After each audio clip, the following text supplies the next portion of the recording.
literally an extension of the head coach. Therefore, go out there and do your thing because you have an idea what I'm looking for. So when you establish that as a player, I am now willing to step back because I understand that you get me and what I'm looking for. And we're communicating in kind, and we can go from there.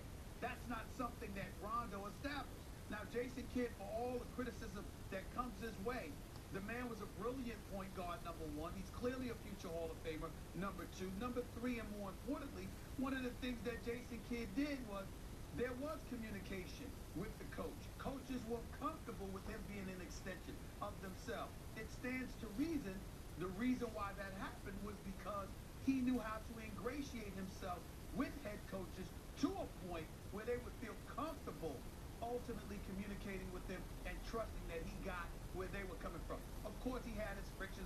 Can't even bring up Byron Scott in this day and age. He still believes Jason Kidd cost him his job in New Jersey, and we understand that. So for the most part, that's the MO of Jason Kidd. What has been said about Rondo? He's got a chip on his shoulders.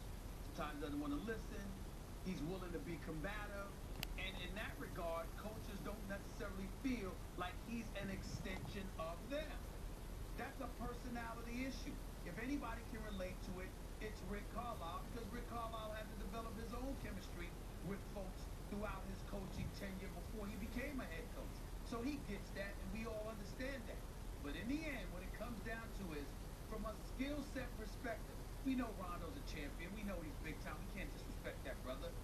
But do you have the requisite skill set at this point to be that dude, to lead a team in the Western Conference, going up against those Damian Lillard, Chris Paul, Steph Curry in the crew? Do you have what it takes? Does it? Tony Parker. We'll get there later on in the show. We'll get there. It is what it is. It is what it is. Okay. I need you to refresh my memory, just so neither one of us are hypocritical here. When this trade went down, what did the great Stephen Naismith say about this trade? I thought it was a big trade. So did I. Believe it or not, I still believe it has the potential to be that. But still, Rondo can't hit jump shots. And if they're laying off you, Okay. but I'm saying if they're laying off, yeah, but we believe that his ability to penetrate into the teeth of a defense, to create shots for other people, and more importantly, to defend those opposing point guards would obviously be a big deal. We haven't seen that.